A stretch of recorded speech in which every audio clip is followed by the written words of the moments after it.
Hey everyone, thanks for tuning in. If you're new here, consider subscribing. It really helps to keep these stories coming.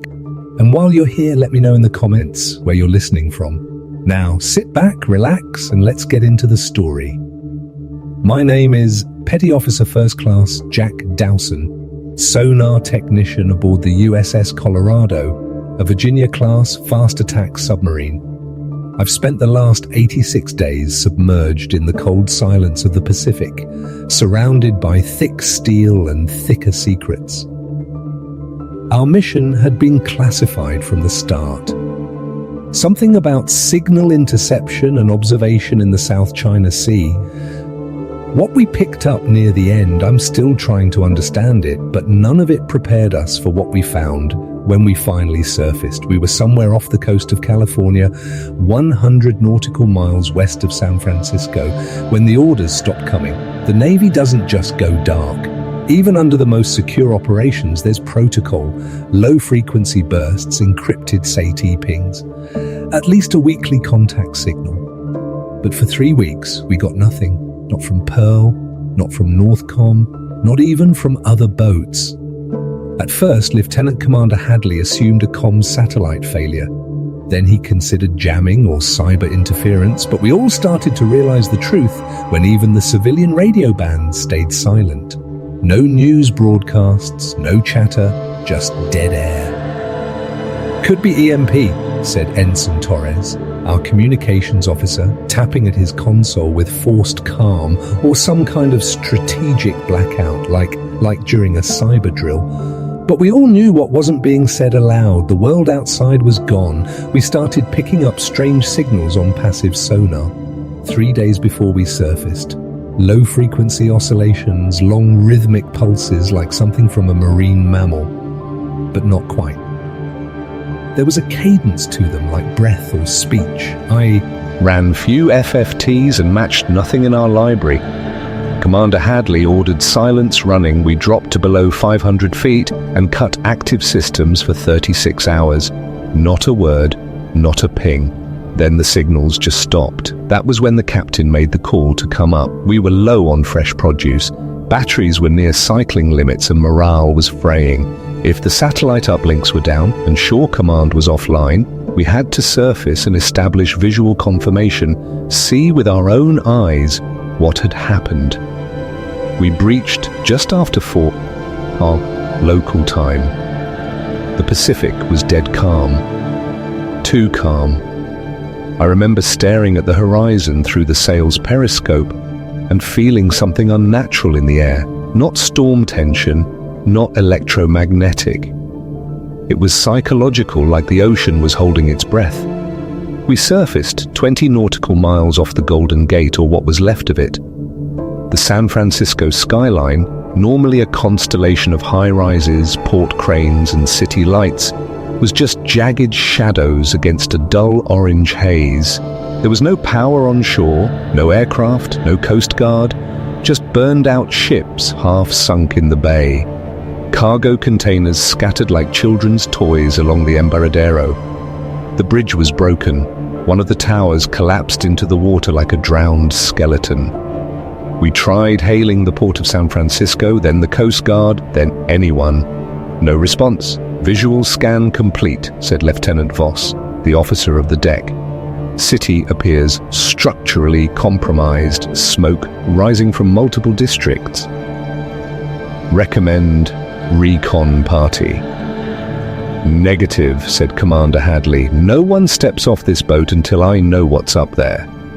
Not without respirators and full hazmat, but not everyone agreed. Chief Petty Officer Carver, head of security, argued we couldn't make decisions blind. Sir, with all due respect, we've got wounded morale, stale rations and incomplete intel. We need hard data, Sattel. IT's offline, sonar's empty. I volunteered to lead a 5-man team to shore. Hadley folded reluctantly. At 06:15, the boarding party was launched via the sealed delivery vehicle stored in the dry deck shelter. Carver, Seaman York, Lieutenant Voss, and 2 sonar techs, Griffin and Kowalski, took sidearms, breathing gear, and 2 handheld Gigas. I watched their dots vanish on the screen as they disappeared into the surf. They returned 6 hours later, but they weren't the same. At first, they looked fine, a little shaken. They said they'd reached what used to be Fisherman's Wharf, but it was mostly burned. They reported that the streets were littered with abandoned vehicles and corpses, mummified like something had dehydrated them. Buildings showed signs of forced entry and barricading like people had been fighting. Some had notes, scrolled in red on the walls. Stay quiet, don't breathe the air, burn the biters. None of it made sense. No obvious radiation spikes, no visible pathogens. Then Voss collapsed. He started shaking violently, arms flailing like he was trying to swim through concrete. His eyes rolled back and his body arched. We rushed him to sickbay, thinking it might be some sort of neurotoxin or chemical exposure, but nothing in our medkit could calm him. He bit clean through his tongue and nearly severed one of the corpsman's fingers. Carver restrained him, locking his wrist to the gurney. "We saw something out there," he said. "Something followed us." "What do you mean, followed you?" I asked. He didn't answer. That night, things got worse. Griffin started screaming in his rack. When we reached him, he was tearing at his arms with a broken toothbrush handle, trying to carve something into his skin. A word. Hollow. He kept repeating it over and over. "It's hollow. The world is hollow." They filled it with screams. That was when the lockdown started. Hadley sealed the forward compartments. Anyone who'd gone ashore was quarantined in the torpedo bay with armed guards posted. But it didn't matter. Whatever they brought back, it was already moving. Seaman York disappeared during the 2000 watch, just gone. His bunk was empty, but there was blood on the floor, dried, black and gritty like charcoal. We found claw marks on the corridor walls between berthing and reactor control, like he tried to stop himself from being dragged. Then sickbay lost contact with the con. Power flickered, emergency lights kicked in. I checked the diagnostics, no faults. The power grid hadn't failed. It was turned off. Someone was tampering with the breaker systems manually. Then someone or something started knocking on the sonar room hatch. 3 soft taps, then 2 more like code. I froze, staring at the sealed door. On the other side, I could hear breathing. Wet, erratic, like lungs full of water. I backed toward the equipment console, grabbed the emergency sidearm from the wall locker, and keyed in the emergency override. I wasn't opening the hatch, not without authorization. But I patched the hallway camera through. Nothing. Just an empty passage. Then the camera glitched. For a split second, there was something on screen. No, someone human-shaped naked. Skin mottled with grey lesions. Pupils dilated black. Head tilted slightly to one side. Listening. Then the image cut out. I locked the hatch manually. Somewhere down in engineering, alarms started going off. Radiation alerts, fire suppression deployment, containment breach signals. But it wasn't the reactor. The core was stable. I ran diagnostics again. Then it hit me. Someone had opened the airlock. I ran for the command deck. Emergency klaxons were howling through the corridors, and half the bulkheads were sealed. I passed Seaman Juno, sobbing in a corner with a fire axe clenched in her fists. She didn't even register me. Her lips were moving, but no sound came out. The overhead lighting flickered as I reached control.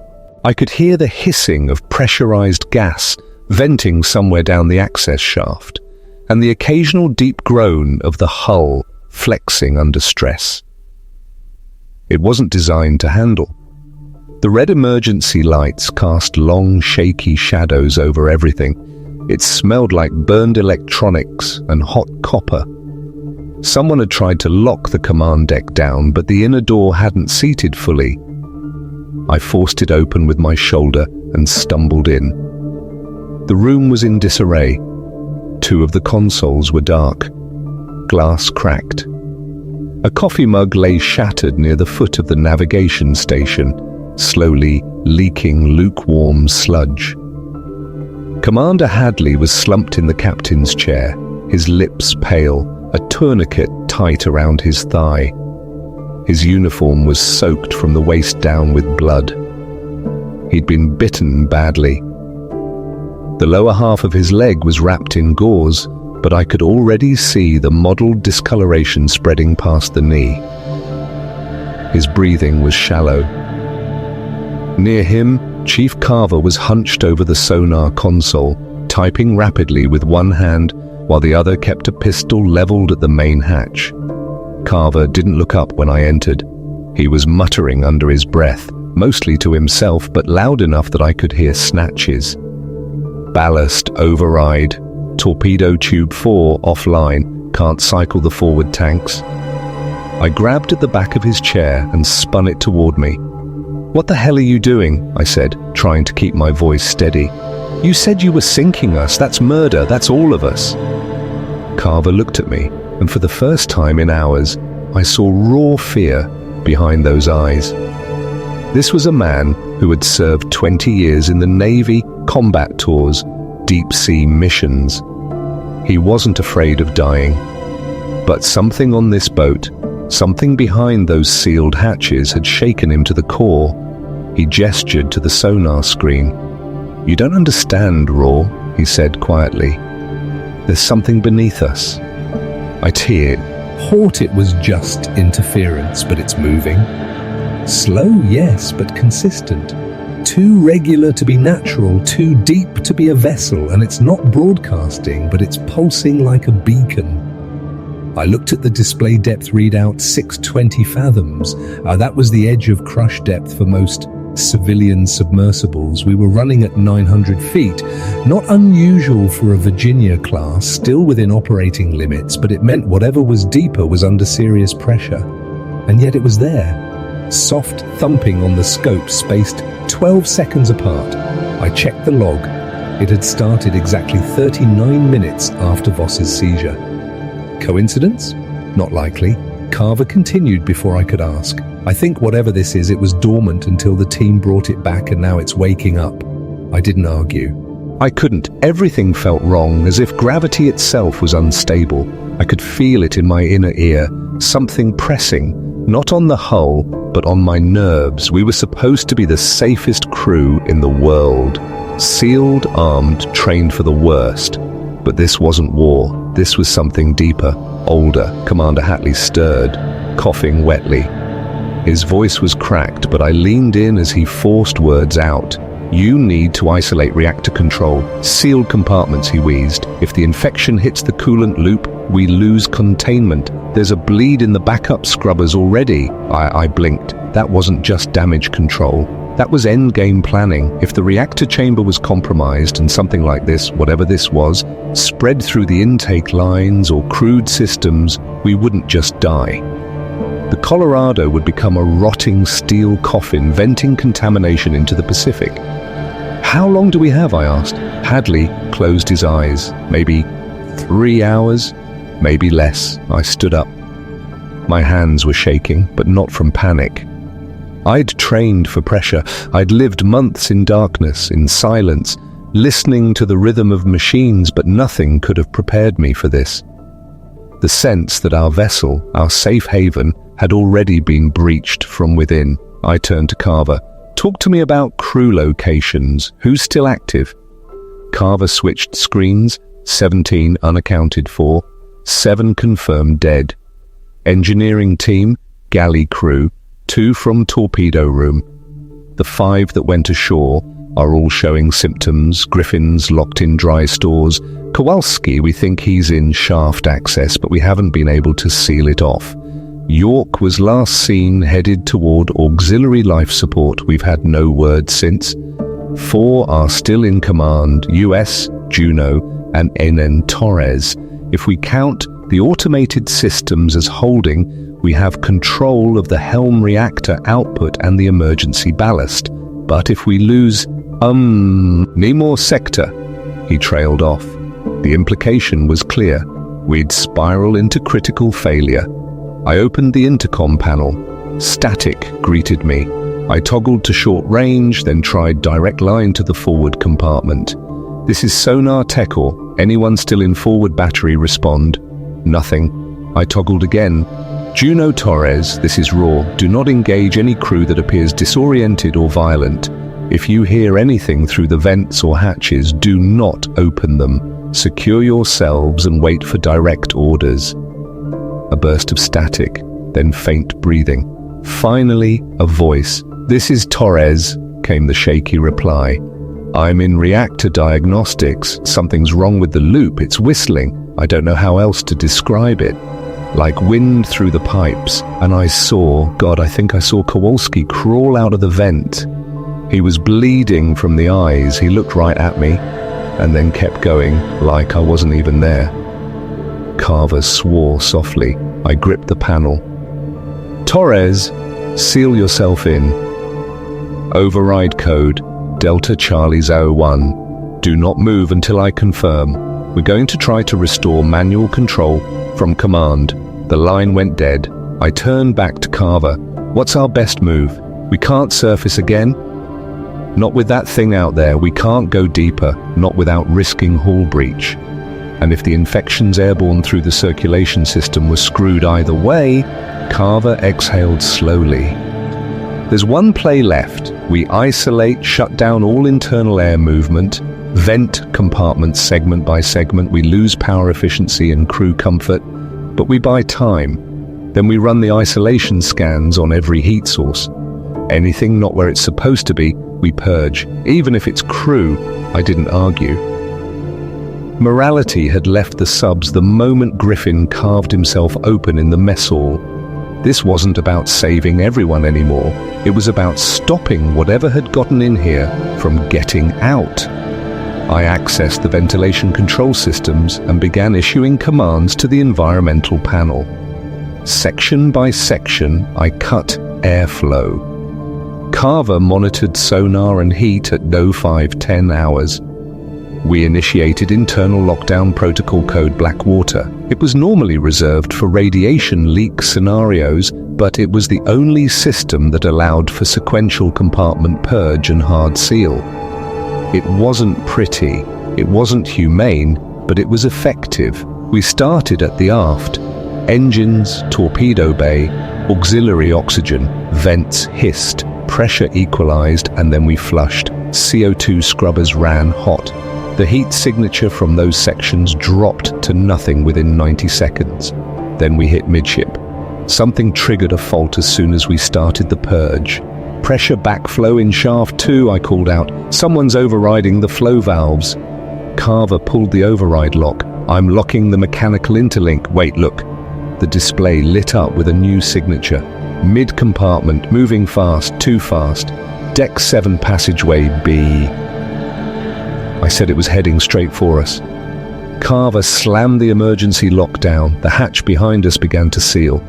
Hydraulic arms groaning, I grabbed a rifle from the wall locker. We were down to seconds. Then we heard it.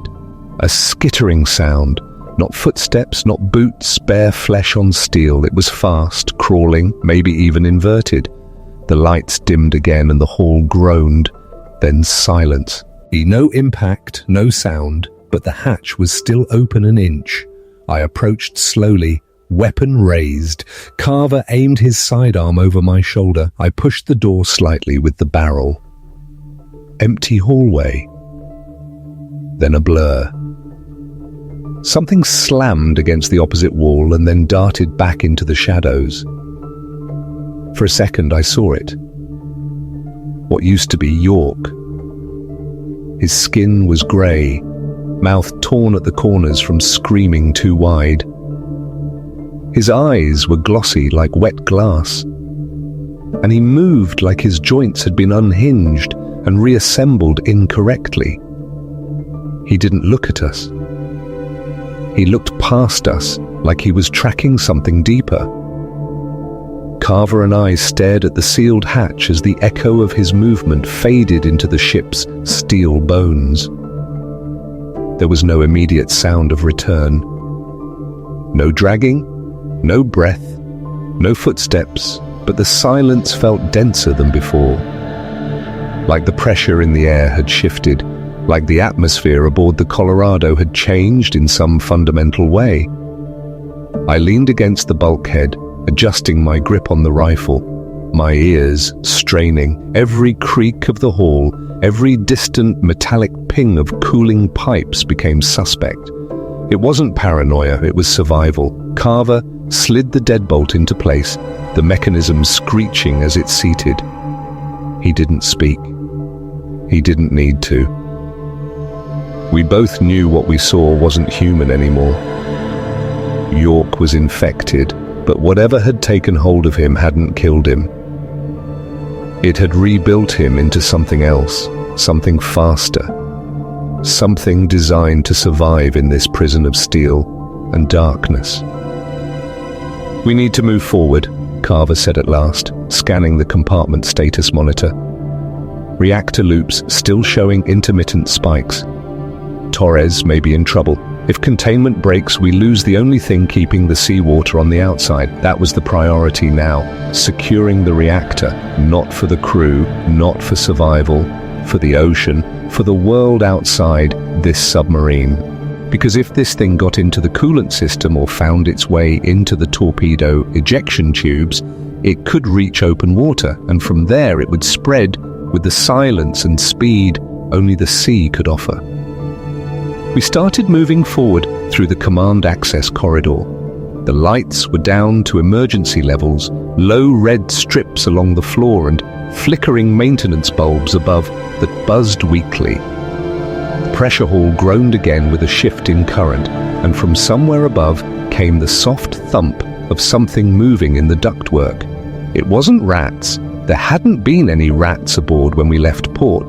Each bulkhead we passed was sealed manually, weld lines still fresh. Someone had gone through a lot of effort to close these sections down. I saw the occasional blood smear on door frames and corner moldings, but no bodies. That was worse. I preferred the bodies, at least with bodies. I could be sure they weren't moving. Torres had locked herself in reactor diagnostics, compartment 5A. We had to cut through 2 sealed hatches to reach her. Carver used a thermal torch from the damage control locker, slicing through the weld seams while I watched the rear rifle up. I didn't trust the silence. Even the sub's normal hum, the steady thrum of machinery, pumps, circulation fans felt muted, like we were listening to a memory of the Colorado rather than the vessel itself. When we got the hatch open, we found a mess. The diagnostics room was trashed, screens cracked, wiring torn out like someone had been trying to rip the ship's nerves apart. But Torres was still alive, barely. She was crouched in the far corner behind a collapsed data rack, a fire extinguisher in her hands, her arms covered in bruises. She looked up when we entered, blinking like she hadn't seen light in hours. "I didn't let him in," she rasped, her voice dry and cracking. "He crawled out from the vent. He just fell out like water pouring from a pipe." I locked the door. I shut everything, but he said my name. She looked half mad, but she was alert, conscious, still thinking. Carver dropped to one knee beside her, checking her vitals with a small med scanner.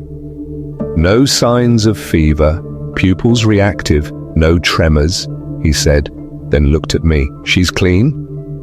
We take her." I hauled Torres up, one arm around her back as she steadied herself. She was shaking, but not from infection, from fear and something worse. "He said my name," she repeated. "He knew me." We didn't speak on that. From diagnostics, we could access the main coolant manifolds. Thick braided steel conduits running from the reactor chamber to the heat exchange arrays along the sub's outer hull. The coolant system was what kept the reactor from turning the entire boat into a pressure-cooked tomb. If it was breached, or worse, if something used it to move undetected between compartments, we wouldn't stand a chance. I ran a thermal map scan. There was movement, slow pulsing heat signatures just beneath the lower loop. Not coolant, not crew, something warm and alive but not moving like a human. I tagged the signature and forwarded it to Carver's tablet. "Tell me that's a fault in the sensor," I said. "It's not," he answered. "Whatever that is, it's nesting. We couldn't run diagnostics from here. We'd need to access the primary controls and engineering. That meant going deeper into the sealed sections back towards shaft access, where we'd last seen Kowalski and where York had run off. Torres insisted she was stable enough to go and we couldn't spare a second escort." Carver nodded. "Three-man team. We move fast, we don't stop unless we see a survivor or we hear active breach alarms. You hear anything that speaks your name, don't answer it." The engineering deck had been partially sealed during the first outbreak. According to the system logs, the compartment hatches had been ordered shut from command, but the actual override came from someone on the deck itself. That meant someone, maybe several people, had survived long enough to try to contain it. We just didn't know if they succeeded. As we moved through the corridor, the smell changed. Less mechanical, more organic, like rot, hot and old, like it had been stewing in a sealed room. There were handprints on the walls, not just blood smears, actual prints. Some of them were upside down, as if someone had been crawling on the ceiling. My skin crawled at the sight. We hit the first breach about 30 meters in. The bulkhead had been forced open, not with tools, but with pressure. The seal looked like it had been pushed outward by something inside, and the metal was warped, twisted. Whatever was on the other side wanted out badly. I took point. Carver followed with his sidearm raised, and Torres carried a utility axe from the emergency locker. The compartment beyond was pitch black. Lights were dead, and no system responded to power requests. I activated my helmet lamp, casting a narrow beam across the room. There were shapes, metal, mostly machinery, but also something else, piles, not random, arranged bodies. They had been stacked in a circle, limbs intertwined, heads all facing inward. Most were crew, still in partial uniform. Some were stripped bare, others burned. A single flare was embedded in the center of the pile, long extinguished. Someone had made this deliberately. I approached slowly, fighting the nausea that crept up the back of my throat. There was something carved into the floor with a multi-tool. Dozens of words overlapping, chaotic, etched with such force that the floor plating was buckled. One phrase stood out, repeated over and over between the chaos. "It waits below." Behind me, Torres whispered, "This wasn't for us." Carver scanned the room. "Keep moving, we're not staying here." We passed into engineering through a manually cranked service door. The central control unit, still intact, dusty, some cracked glass, but operational. I accessed the reactor interface and initiated a coolant sweep. The system pinged several faults, mostly in secondary conduits. Then one alert caught my eye. Coolant contamination alert, organic compound detected. Specimen type unknown. For a moment I stared at the display, hoping it was a sensor misread, but the alarm was valid, authenticated at 3 separate junctions. Whatever was in the system was everywhere now, moving in closed-loop cycles through every major component on the sub. The reactor shielding, the auxiliary turbine generator, the life support heat exchangers, even the atmospheric reclaimers. The entire ship's internal ecosystem had been infiltrated. I expanded the data window and scanned the readouts. The organic trace was non-volatile, partially necrotic, high in intracellular protein chains consistent with advanced eukaryotic degradation, but there were no bacterial growth indicators, no signs of a fungal spread or viral RNA strands. It wasn't decomposing tissue in the traditional sense. It was suspended, preserved but active, something far more complex than any contagion I had studied. Torres leaned over my shoulder, still pale, but lucid now that the reactor's hum had stabilized. She read the data, her face hardening with each line. "This isn't a biological contaminant," she muttered. "It's metabolizing slowly as if it doesn't need energy, just structure. It's not alive in any normal sense. It's colonizing the system." Carver glanced back toward the sealed hatch behind us. "How long until it reaches full system saturation?" I ran a progression model based on fluid velocity and internal temperature variation. The result wasn't encouraging. We're already there. The only reason we haven't lost total function is because the infection doesn't need to kill the reactor. It needs to use it. It's riding the thermals like a bloodstream. None of us spoke after that. The implications were obvious. This thing, whatever it was, had adapted to our environment. It didn't crash through hatches or consume flesh because it didn't need to. It infiltrated systems, moved through air, water, steel, and silence. And worst of all, it learned. Torres brought up the vent flow logs. She traced back a sharp spike in pressure that occurred 5 hours prior, the moment Voss had begun seizing. The air recycle system had registered a momentary reversal, like something had exhaled from deep inside the ship. "That pulse," she said, "didn't come from the reactor or the crew. It came from the auxiliary seawater intake line, a valve normally sealed during full submersion. Somehow, it had been opened for a duration of just 43 seconds. That's all it needed." I pulled up the manual override logs for that system. The request had been entered from a panel in the sonar room, my station, but I hadn't authorized it.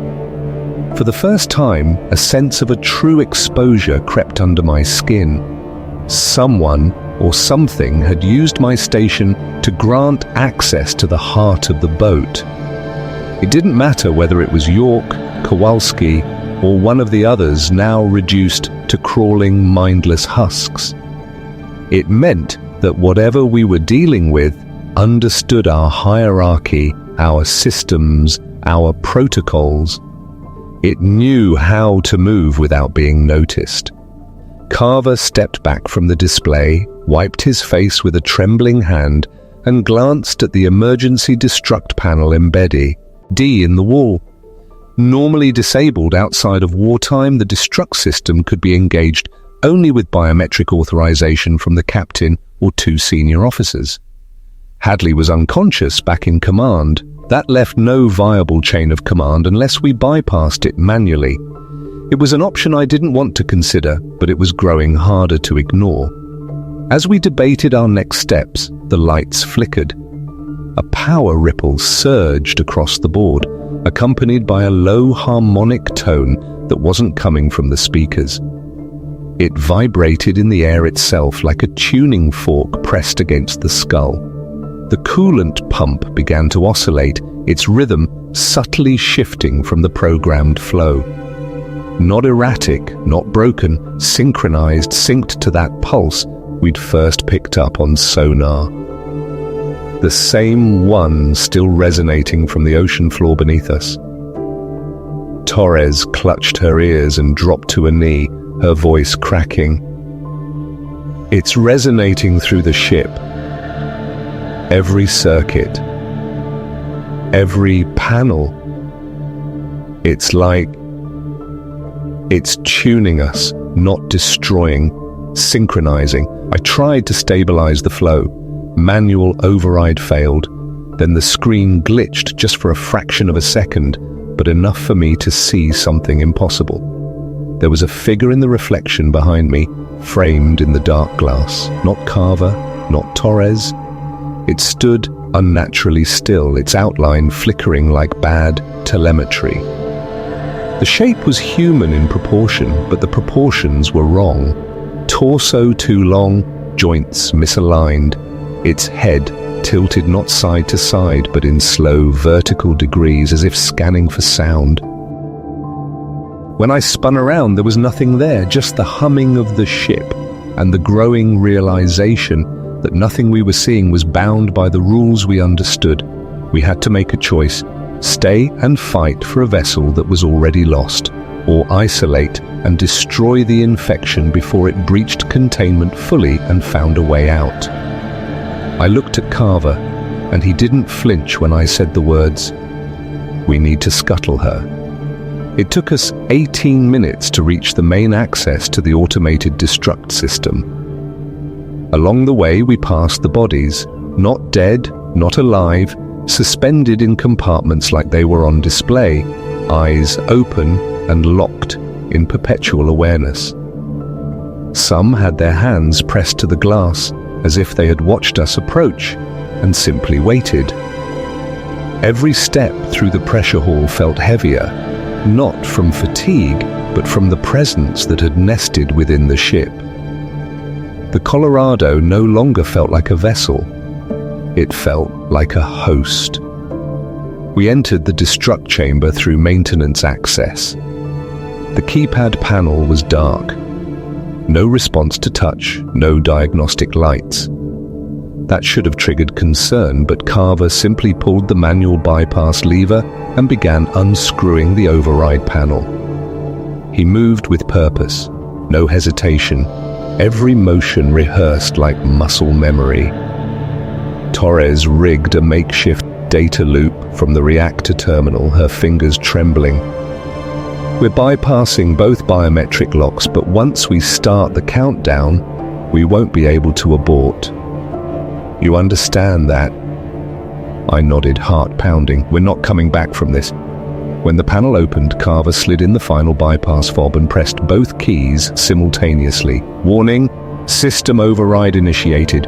Manual self-destruct engaged. Countdown -20 minutes. The floor shook beneath us just once. A single jolt, as if something had shifted inside the very core of the boat. The lights overhead dimmed from somewhere after we heard it. A moan, not vocal, not human, a groan of steel bending under pressure of something vast and coiled, adjusting itself in the dark. We ran. Corridors blurred past. The temperature had begun to rise, the systems cycling into failure. The ship was heating, not just from reactor stress, but from something else, like a fever building in a body trying to reject its sickness. We reached command with 6 minutes left on the clock.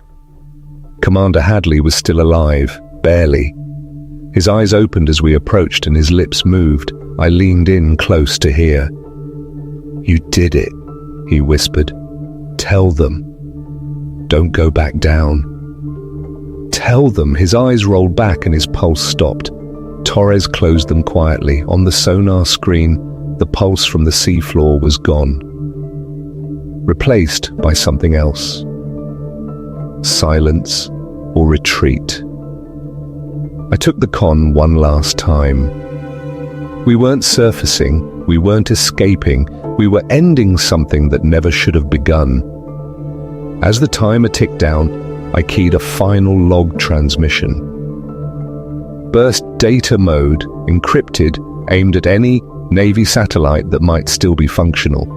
It contained everything: the logs, the sonar data, the biological findings, the full internal schematic of the infection spread. Then I sealed it and sent it. 10 seconds, 9. I looked at Carver, at Torres. Neither spoke. We just closed our eyes. The Colorado groaned one final time, and then there was nothing. Thanks for listening. If you enjoyed this story, don't forget to like and subscribe. Your support keeps these creepypastas coming. Until next time, stay alert, stay safe, and never ignore the feeling that something is watching